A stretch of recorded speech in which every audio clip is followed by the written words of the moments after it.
মালদ্বীপের ভিতরে সবচেয়ে যেটা বেশি দেখলাম, বাঙালি অনেক বেশি। আর মালদ্বীপে আসতে হলে তিনটে জিনিস মাথায় রাখতে হবে। পাসপোর্টের মেয়াদ, হোটেল পেড এবং রেজিস্ট্রেশনওয়ালা হোটেল লাগবে, আর অনলাইনে একটা ফর্ম পূরণ করে থুই দিতে হবে। এইটা সাথে ডলার অবশ্যই লাগবে, কেননা আমার বেলায় 1 মিনিটের ভিতরে ক্লিয়ার হয়ে গেল ইমিগ্রেশন।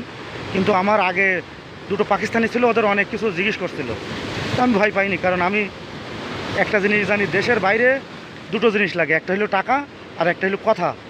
কথায় পেস মেরিয়ে গেলি দেশের বাইরে ধরি ফেলাবেই। এ দেখো কত সুন্দর লাগছে রে, মনে হচ্ছে আমিও লাভি, কিন্তু সাহস আসছে না। যদি আমার সাথে আপনজন কেউ থাকতো তাহলে আমি নামতাম, নাই তো নামলেই আমার তলাইনি গেলে কিরা খুঁজবে, কেউ নেই এখানে।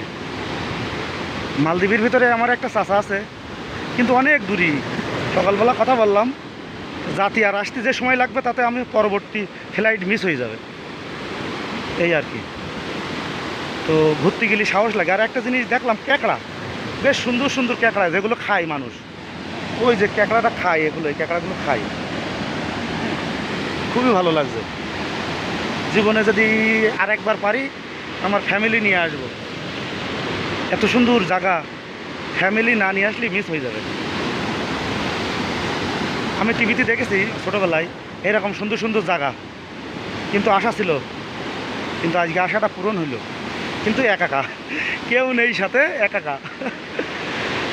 আসার ইচ্ছা ছিল না, খালি প্লেন টিকিটটা মাত্র 10,000 টাকায় পাইছিলাম বলে চলে আসি। প্লাস এবং যাওয়ারও দরকার ছিল, আমার মালয়েশিয়ায় যাওয়ার দরকার, ওজন্য। ও ব্যাস এই আর কি, কোথাও হবে না।